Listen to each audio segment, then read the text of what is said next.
Hello, কেমন আছো শিক্ষার্থীরা? আশা করি সকলেই সুস্থ আছো। ডিয়ার বয়েজ, আমরা গতদিন চার প্রকার তাপগতীয় প্রক্রিয়ার একটা আহ, বর্ণনা দেখেছি। চার প্রকার তাপগতীয় প্রক্রিয়া কোনগুলো সেগুলো আমরা জেনেছি। তো এর মধ্যে চার প্রকার তাপগতীয় প্রক্রিয়াগুলো আমরা আবার একটু যদি রিপিট করি, সেটা ছিল হচ্ছে সমচাপীয় প্রক্রিয়া বা সমচাপ প্রক্রিয়া, সম আয়তন প্রক্রিয়া, সমষ্ণ প্রক্রিয়া, রুদ্ধ তাপীয় প্রক্রিয়া। এর মধ্যে সমষ্ণ প্রক্রিয়া এবং রুদ্ধতাপীয় প্রক্রিয়া নিয়েই আসলে আমরা এই চ্যাপ্টারে অনেক বেশি আলোচনা করব। তো সমষ্ণ প্রক্রিয়া নিয়েই আমরা আবার ক্লাস শুরু করছি। তো সমষ্ণ প্রক্রিয়ার ডেফিনেশনটা আমি আবার দিচ্ছি। সমষ্ণ প্রক্রিয়ার ক্ষেত্রে আমি বলেছিলাম, ডেফিনেশনে বলেছিলাম যে যে তাপগতীয় প্রক্রিয়ায় সিস্টেমের তাপমাত্রা স্থির থাকে, সেই তাপগতীয় প্রক্রিয়াকে বলা হয় সমষ্ণ প্রক্রিয়া, বা সেই তাপগতীয় পরিবর্তন প্রক্রিয়াকে বলা হয় সমষ্ণ পরিবর্তন প্রক্রিয়া। আচ্ছা, এখন এই সমষ্ণ প্রক্রিয়ার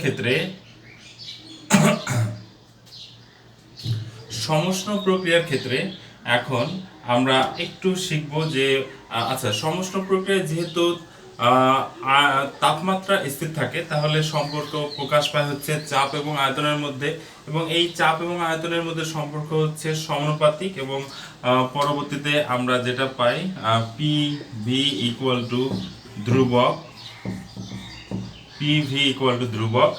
আর ম্যাথমেটিক্স করার জন্য দুই বা ততোধিক গ্যাসের জন্য আমরা লিখতে পারি P1 V1 equal to P2 V2। আচ্ছা, এটা হচ্ছে আমাদের সমষ্ণ প্রক্রিয়ার ক্ষেত্রে সূত্র। আচ্ছা, এখন আমরা যে জিনিসটা শিখবো সেটা হচ্ছে কোন প্রক্রিয়াকে তাপগতীয় তা সমষ্ণ প্রক্রিয়া বলবো, বা সমষ্ণ প্রক্রিয়ার বৈশিষ্ট্য বা শর্ত, কোন শর্তগুলো মানে কি দেখলে আমরা বুঝবো এটা হচ্ছে সমষ্ণ পরিবর্তন প্রক্রিয়া। আচ্ছা, তো এখন সেই শর্তগুলো আমি যদি আগে লিখে ফেলি, তাহলে একটু দেখো। সমষ্ণ প্রক্রিয়া শর্ত সমূহ। আচ্ছা, শর্ত সমূহ পারলেই আমরা এর বৈশিষ্ট্যগুলো লিখতে পারবো। আর এর বৈশিষ্ট্যগুলা লিখতে পারলেও যখন সমষ্ণ প্রক্রিয়ার বৈশিষ্ট্য শিখবো, এরপরে আমরা রুদ্ধতাপীয় প্রক্রিয়ার বৈশিষ্ট্য শিখবো, এবং দুই প্রক্রিয়ার বৈশিষ্ট্য বা শর্তগুলো আমাদের জানা থাকলে আমরা এই দুই প্রক্রিয়ার পরিবর্তন বা দুই প্রক্রিয়াকে আমরা আইডেন্টিফাই করতে পারবো, এবং এই সমষ্ণ এবং রুদ্ধতাপীয় দুই প্রক্রিয়ার পার্থক্যও আমরা করতে পারবো। তাহলে বয়েজ, চলো আমরা শর্ত সমূহ একটু দেখে ফেলি। তাহলে সমষ্ণ প্রক্রিয়ার শর্ত সমূহ কি? যেহেতু এক নাম্বার, যেহেতু আমরা জানি তাপমাত্রা স্থির থাকবে, তাপমাত্রা স্থির থাকতে হবে, যেহেতু তাপমাত্রা স্থির থাকতে হবে, তাহলে অবশ্যই তাপের আদান প্রদান করতে হবে। এখন তোমাদের মনে প্রশ্ন থাকতে পারে, কেন তাপের আদান প্রদান করতে হবে? আচ্ছা, যখন আমরা জানি যখন সিস্টেমের আয়তন, সাপোজ এটা যদি একটা সিস্টেম হয়, সিস্টেমের আয়তন যখন বেড়ে যায়, তখন এর ভেতরের তাপমাত্রা কিন্তু হ্রাস পায়। সিস্টেমের আয়তন বেড়ে গেলে এর অভ্যন্তরের তাপমাত্রা হ্রাস পায়, কিন্তু এই শর্ত অনুযায়ী বা এই প্রক্রিয়া আমাদের তাপমাত্রা কি থাকতে হবে? এই প্রক্রিয়া আমাদের তাপমাত্রা স্থির থাকতে হবে। আচ্ছা, তাপমাত্রা যেহেতু স্থির থাকতে হবে, তাহলে এখন আয়তন বৃদ্ধি পেলে যেহেতু তাপমাত্রা কমে যায়, তাহলে কি করতে হবে? তাহলে আমাকে পরিপার্শ্ব থেকে তাপ গ্রহণ করে অভ্যন্তরের তাপমাত্রাকে কনস্ট্যান্ট থাকতেই হবে। ঠিক আছে?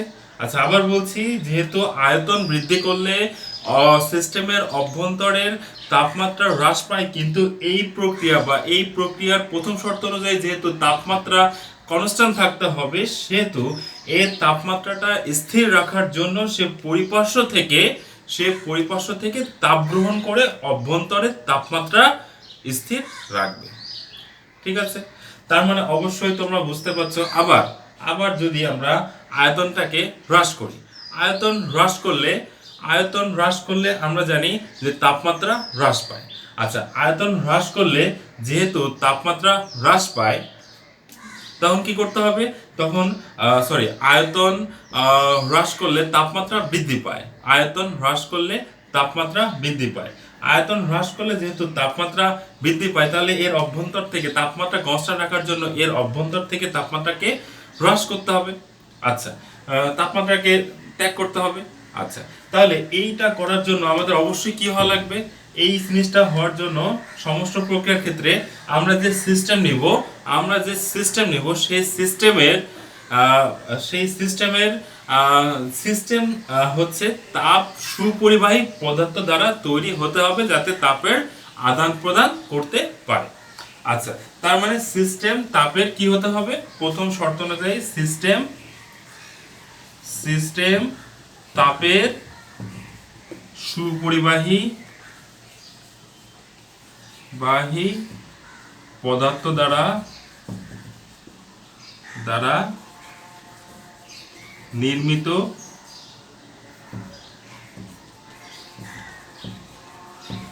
হতে হবে। ঠিক আছে, এটা হচ্ছে আমাদের প্রথম শর্ত। আচ্ছা, তাহলে আমরা আবার দেখছি সিস্টেম তাপের সুপরিবাহী পদার্থ দ্বারা নির্মিত হতে হবে। আচ্ছা, এবার চলো আমরা 2 নম্বর সিস্টেমে চলে যাই, 2 নম্বর শর্তে চলে যাই। তাহলে 2 নম্বর শর্তটা কি? যেহেতু আমরা দেখছি তাপ আদানও করতে হবে, তাপ প্রদানও করতে হবে, তাহলে সিস্টেম যখন তাপ হ্রাস করবে, অর্থাৎ আয়তন হ্রাস পেলে তাপমাত্রাটাকে হ্রাস করতে হবে, কারণ ভেতরের অভ্যন্তরের তাপমাত্রাটা বেড়ে যাবে। আচ্ছা, সিস্টেম যখন তাপমাত্রা হ্রাস করতে চাইবে তখন সে কোথায় ছাড়বে? সে পরিপার্শ্বকে তাপমাত্রা দিয়ে দিবে। আচ্ছা, সে যখন পরিপার্শ্বকে তাপমাত্রা দিয়ে দিবে তখন পরিপার্শ্বকেও তাপ গ্রহণ করতে হবে, তাই তো? তাপ গ্রহণ করার ক্ষমতা থাকতে হবে। তারপরে 2 নম্বর শর্ত আমরা বলতে পারি পরিপার্শ্বের তাপ ধারণ ক্ষমতা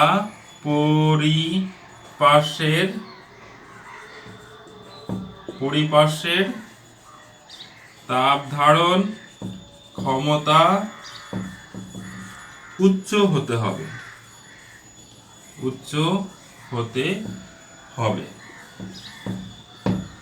ঠিক আছে, পরিপার্শ্বের তাপ ধারণ ক্ষমতা উচ্চ হতে হবে, এটা হচ্ছে আমাদের 2 নম্বর শর্ত। আচ্ছা, তবে 3 নম্বর শর্তটা আমরা একটু আবার দেখে ফেলি। 3 নম্বর শর্ত কি? 3 নম্বর শর্ত, এই ক্ষেত্রে চাপের যে পরিবর্তন হবে সেই চাপের পরিবর্তন ধীরে ধীরে সংঘটিত হতে হবে। চাপের পরিবর্তন ধীরে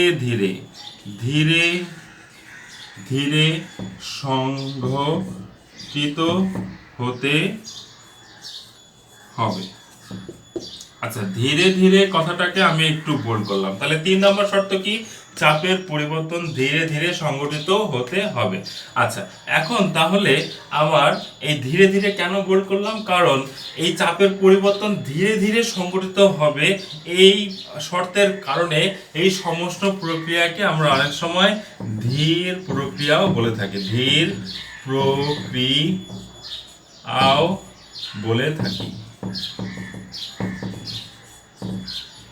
ঠিক আছে, তাহলে সমস্ত পরিবর্তন প্রক্রিয়াটাকে আমরা ধীর প্রক্রিয়াও বলে থাকি।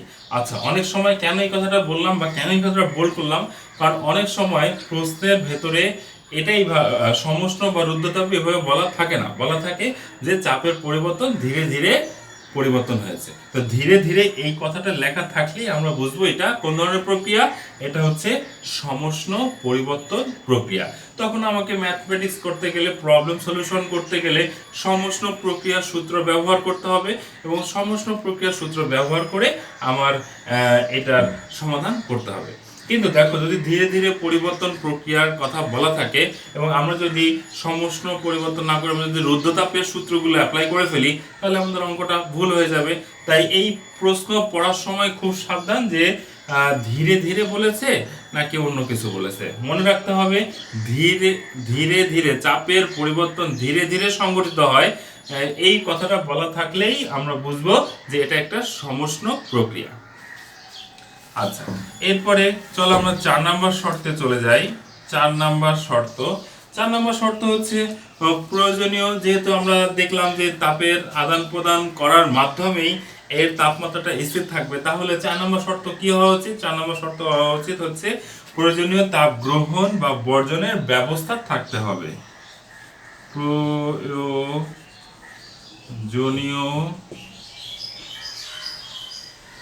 তাপ গ্রহণ ও বর্জনের ব্যবস্থা থাকতে হবে। ঠিক আছে, তাহলে প্রয়োজনীয় তাপ গ্রহণ ও বর্জনের ব্যবস্থা থাকতে হবে, কারণ তাপ কখনো আমাকে হ্রাস করতে হতে পারে, তাপমাত্রা কখনো আমাকে হ্রাস করতে হতে পারে, তাপমাত্রা কখনো আমাকে বৃদ্ধিও করতে হতে পারে। আচ্ছা, তাহলে এখানে আমরা 5 নাম্বার শর্তটাও লিখে ফেলি। এটা শর্ত না ঠিক, এটা বৈশিষ্ট্যের মধ্যে যায়। শর্তই 4টাই, বাট এটা বৈশিষ্ট্যের মধ্যে যায়। তাহলে সমষ্ণ লেখ বা এটাকে আমরা লেখচিত্র বলে থাকি। তো এই কথাটার অর্থ আমরা হয়তো এখন বুঝতে পারবো না, এটা আমরা আপাতত লিখে রাখি।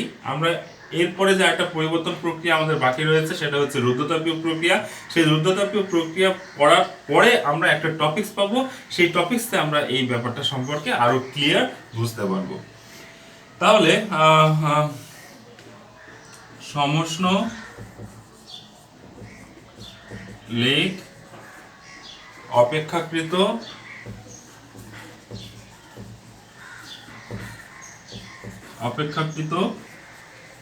কম খাড়া। আচ্ছা, তাহলে এই ছিল আমাদের মোটামুটি সমষ্ণ প্রক্রিয়ার ব্যাখ্যা। অর্থাৎ সমষ্ণ প্রক্রিয়ার ক্ষেত্রে আমরা ফর্মুলা পেয়েছি P1 V1 = P2 V2, এবং এখানে যেহেতু তাপমাত্রা কনস্ট্যান্ট থাকতে হবে, তাই এর শর্তসমূহ আমরা যেগুলো পেয়েছি সেগুলো আমি আবার রিপিট করছি। 1 নম্বর শর্ত ছিল সিস্টেম তাপের সুপরিবাহী পদার্থ দ্বারা নির্মিত হতে হবে। 2 নম্বর কন্ডিশন বা 2 নম্বর শর্ত ছিল পরিপার্শ্বের তাপ ধারণ ক্ষমতা উচ্চ হতে হবে। 3 নম্বর ছিল চাপের পরিবর্তন ধীরে ধীরে সংঘটিত হবে। 4 নম্বরটা এখানেই রয়েছে, প্রয়োজনীয় তাপ গ্রহণ ও বর্জনের ব্যবস্থা থাকতে হবে। এবং 5 নম্বরে হচ্ছে সমষ্ণ লেখ অপেক্ষাকৃত কম খাড়া। আচ্ছা, তো এই ছিল আমাদের মোটামুটি সমষ্ণ প্রক্রিয়া। এর পরের টপিকসে আমরা চলে যাব, অর্থাৎ এর পরের টপিকসটাকে আমরা বলবো হচ্ছে রুদ্ধতাপীয় প্রক্রিয়া। এটা সম্পূর্ণ পরের একটা টপিকস, রুদ্ধতাপীয় প্রক্রিয়া।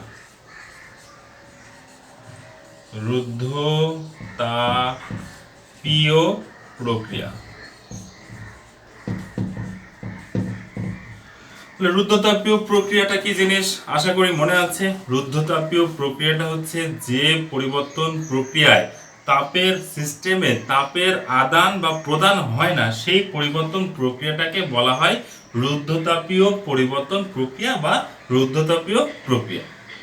আচ্ছা, তো রুদ্ধতাপীয় প্রক্রিয়ায় তাহলে স্থির থাকবে কে? আবার রুদ্ধতাপীয় প্রক্রিয়ার শর্তটা কি? প্রথম শর্ত হচ্ছে তাপের আদান প্রদান হতে পারবে না। আচ্ছা, তো রুদ্ধতাপীয় প্রক্রিয়ার ক্ষেত্রে আমরা চাপ এবং আয়তনের মধ্যে সম্পর্ক কি পেয়েছি? PV⁴ ধ্রুবক। ঠিক আছে, তাহলে এখানে গামা একটা নতুন টার্ম আমরা পেয়েছি। গামা নিয়ে আমরা আবার একটু পরে আলোচনা করব।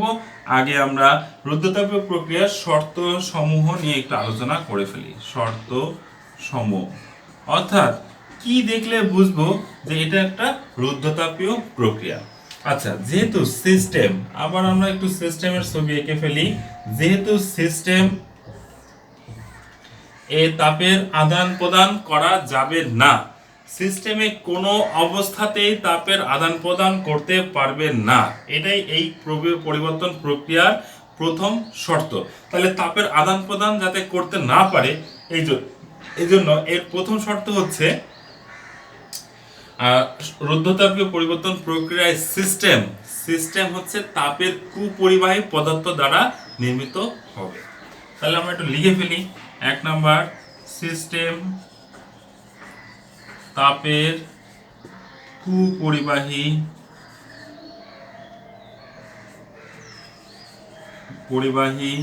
পদার্থ দ্বারা নির্মিত হবে। ঠিক আছে, তাহলে সিস্টেমে যাতে তাপের আদান প্রদান করতে না পারে এই জন্য সিস্টেম তাপের কুপরিবাহী পদার্থ দ্বারা নির্মিত হতে হবে। ঠিক আছে বয়েজ। আচ্ছা, এরপরে 2 নম্বর শর্ত দেখো, এটা একটু মিলিয়ে মিলিয়ে পড়ো, তাহলে পার্থক্যটা বুঝতে পারবা। সমস্ত প্রক্রিয়ার ক্ষেত্রে কি বলেছিলাম, সিস্টেম তাপের সুপরিবাহী পদার্থ দ্বারা তৈরি হতে হবে, আর রুদ্ধতাপীয় প্রক্রিয়া আমরা কি পেলাম, সিস্টেম তাপের কুপরিবাহী পদার্থ দ্বারা তৈরি হইতে হবে। ঠিক আছে, তাহলে একটা পার্থক্য পেয়ে গেলাম। 2 নম্বরে আসো। 2 নম্বরে সমস্ত প্রক্রিয়ার ক্ষেত্রে আমরা কি বলেছিলাম, পরিপার্শ্বের তাপ ধারণ ক্ষমতা উচ্চ হতে হবে, কারণ ওখানে তাপের আদান প্রদান আছে। কিন্তু যেহেতু এখানে আমাদের তাপের কোনো আদান প্রদান নেই, তাই এর 2 নম্বর কন্ডিশন হচ্ছে পরিপার্শ্বের তাপ ধারণ ক্ষমতা নিম্ন হতে হবে।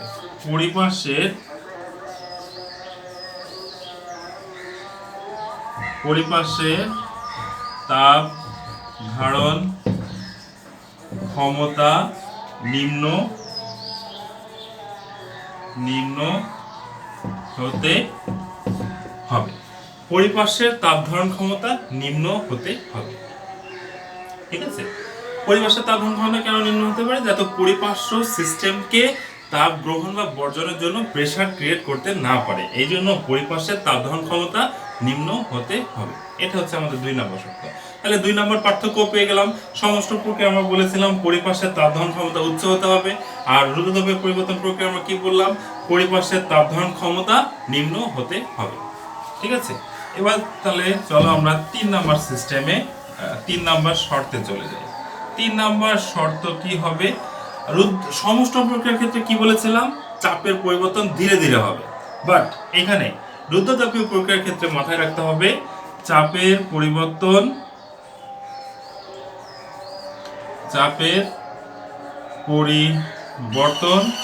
হঠাৎ সংঘটিত হবে।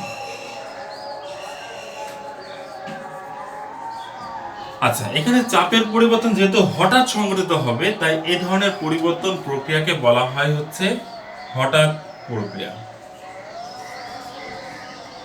হঠাৎ পরিবর্তন প্রক্রিয়া। এই কথাটা কেন লিখলাম, তার কারণ হচ্ছে ম্যাথমেটিক্স করতে গেলে অনেক সময় আমরা দেখতে পাবো যে রুদ্ধতাপীয় প্রক্রিয়া এই কথাটা বলা নেই, বলা আছে কি হঠাৎ পরিবর্তন হয়েছে। হঠাৎ পরিবর্তন হয়েছে বা হঠাৎ এই কথাটা উল্লেখ থাকলেই আমরা বুঝবো যে এই ধরনের প্রক্রিয়াকে বলা হয় হচ্ছে রুদ্ধতাপীয় প্রক্রিয়া। তাহলে হঠাৎ বলা থাকলে রুদ্ধতাপীয় প্রক্রিয়া বুঝবো, এবং আমরা সেই অনুযায়ী ফর্মুলা অ্যাপ্লাই করে আমরা ম্যাথমেটিক্যাল প্রবলেমগুলো সলিউশন করব। আমরা একটু পরে এই লেকচারের শেষে ম্যাথমেটিক্যাল প্রবলেমও সলিউশন করব। তো তাহলে 3 নাম্বার পার্থক্য তুমি পেয়ে গেছো, যে চাপের পরিবর্তন হঠাৎ সংঘটিত হতে হবে। এরপর 4 নাম্বার কি, 4 নাম্বারে কি ছিল, 4 নাম্বার ছিল তাপের গ্রহণ ও বর্জনের ব্যবস্থা থাকতে হবে সমস্ত প্রকারের ক্ষেত্রে। কিন্তু এখানে যেহেতু তাপের আদান প্রদান করা যাবে না একেবারে, এই জন্য এটাকে আমরা বলতে পারি যে এমন ব্যবস্থা গ্রহণ করতে হবে যেন তাপের আদান প্রদান করতে না পারে।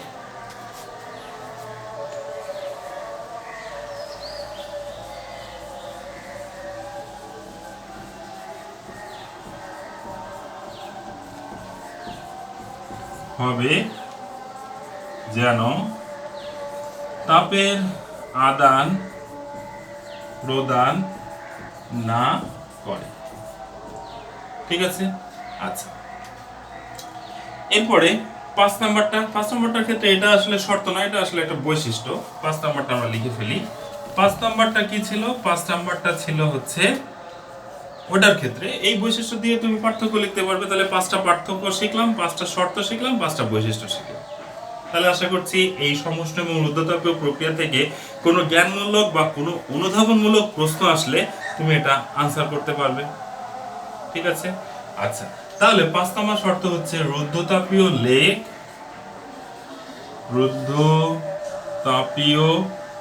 লেগ অধিক খাড়া।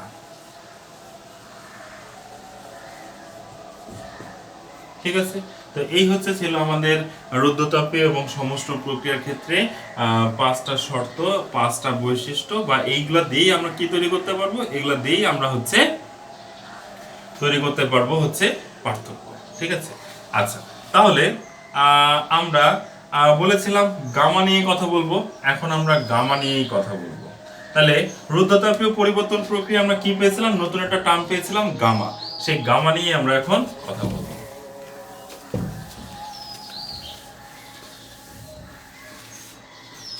তাহলে এই টপিকটার নাম কি, এই টপিকটার নাম দিতে পারি গামা এর গুরুত্ব। ঠিক আছে। আচ্ছা, তাহলে গামা জিনিসটা কি সেটা আমরা একটু দেখে নিই। Gamma equal to CP divide by CV. তাহলে স্বাভাবিকভাবেই তোমাদের প্রশ্ন আসতেছে সিপি কি এবং সিভি কি। আমি সাথে সাথে লিখে দিচ্ছি, সিপি মানে স্থির চাপে গ্যাসের মোলার আপেক্ষিক তাপ। ঠিক আছে। আর এটা কি হবে তাহলে, স্থির আয়তনে গ্যাসের মোলার আপেক্ষিক তাপ। ঠিক আছে। তাহলে আমরা ডেফিনেশন কিভাবে দিতে পারি, স্থির চাপে গ্যাসের মোলার আপেক্ষিক তাপ এবং স্থির আয়তনে গ্যাসের মোলার আপেক্ষিক তাপের যে অনুপাত, সেটাকেই বলা হয় গামা। ঠিক আছে। তাহলে আমরা আবার বলছি, স্থির চাপে গ্যাসের মোলার আপেক্ষিক তাপ এবং স্থির আয়তনে গ্যাসের মোলার আপেক্ষিক তাপের যে অনুপাত, একেই বলা হয় গামা। তবে আরেকটা বিষয় মাথায় রাখতে হবে, গামা এর মান সব জায়গায় সমান নয়। গামা এর মান গ্যাস ভেদে বিভিন্ন হয়। যেমন গামা এর মান, আচ্ছা আচ্ছা বলতে পারো যে স্যার গ্যাসের মোলার আপেক্ষিক তাপ কি? গ্যাসের মোলার আপেক্ষিক তাপ, তাহলে আমি লিখে দিচ্ছি, গ্যাসের মোলার আপেক্ষিক তাপ।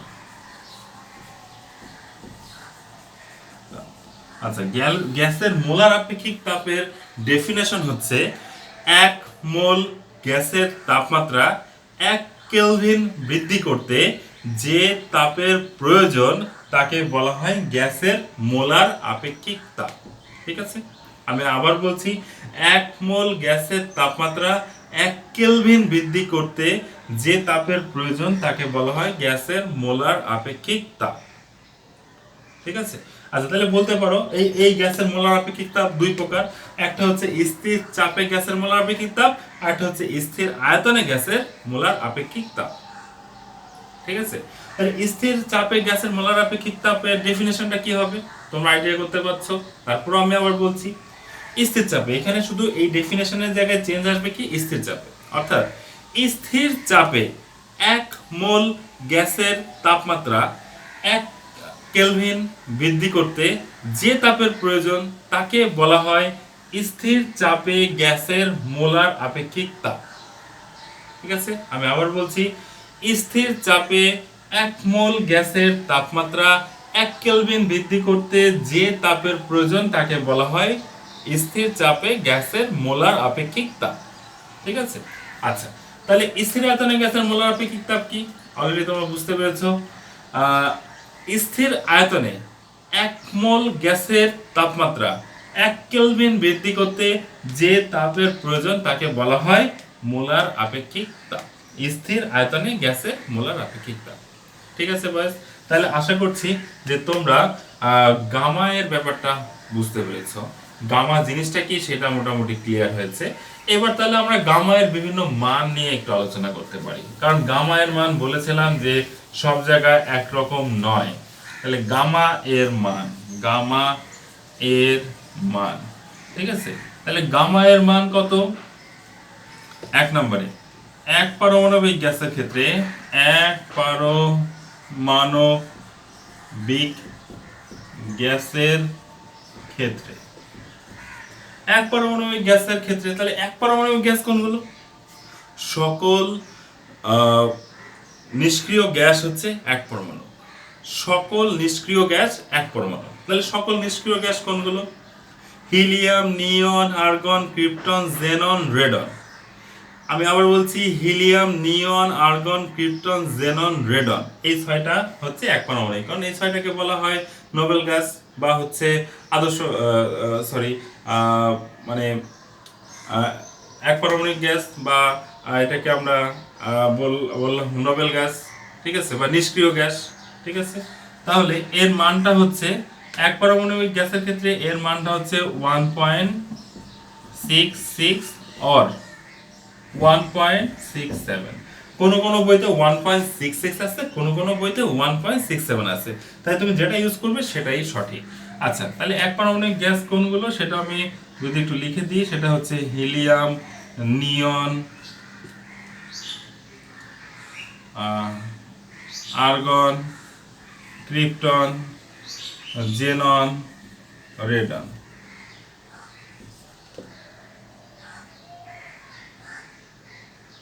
ঠিক আছে। আচ্ছা, 2 নম্বরে দ্বিপারমাণবিক গ্যাসের ক্ষেত্রে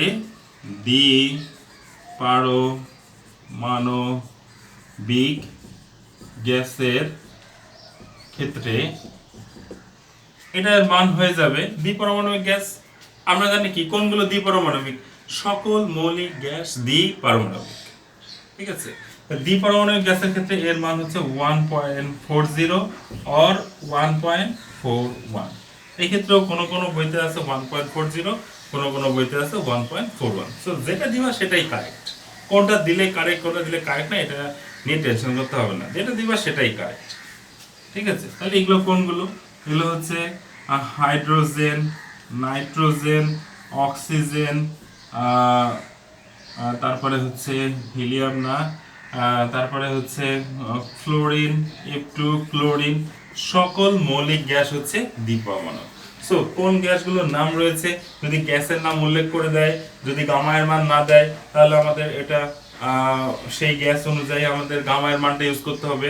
আমরা যদি যে গ্যাসের কথা বলে দেবে সেই গ্যাস অনুযায়ী গামায়ের মান না লিখি, তাহলে আমাদের ম্যাথমেটিক্সটা ভুল হয়ে যেতে পারে। তাই এই ব্যাপারগুলোতে একটু সাবধান থাকতে হবে। ত্রিপারমাণবিক গ্যাস, তাহলে আবার একটু দেখে নাও। এক পারমাণবিক গ্যাসের ক্ষেত্রে গামায়ের মান হচ্ছে 1.66 বা 1.67, এবং এক পারমাণবিক গ্যাস কোনগুলো সেটা তো তোমরা দেখতে পাচ্ছ। আবার দ্বিপারমাণবিক গ্যাসের ক্ষেত্রে গামায়ের মান কত? 1.40 বা 1.41, এবং দ্বিপারমাণবিক গ্যাস কোনগুলো সেটাও তোমরা দেখতে পাচ্ছ। এবার আসো ত্রিপারমাণবিক গ্যাসের ক্ষেত্রে। ত্রিপারমাণবিক গ্যাসের ক্ষেত্রে এর মানটা কত সেটা আমরা একটু দেখে নিই।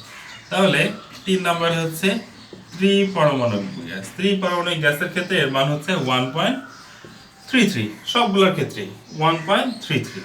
এগুলো কোনগুলো?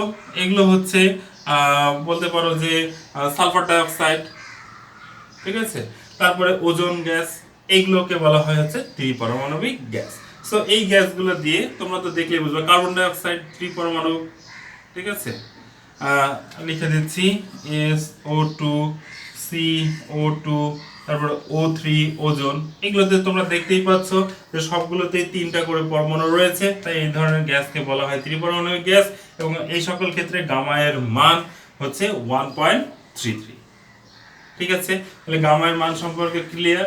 আশা করছি তোমরা এই মানগুলো একটু মুখস্থ রাখতে হবে, যাতে অঙ্ক করার ক্ষেত্রে না দেওয়া থাকলেও আমরা এটা সমাধান করতে পারি। তো তাহলে আমাদের এই লেকচারটা এই পর্যন্তই, আমরা পরবর্তী লেকচার দেখব। ঠিক আছে, তা সবাইকে ধন্যবাদ, ভালো থাকবেন।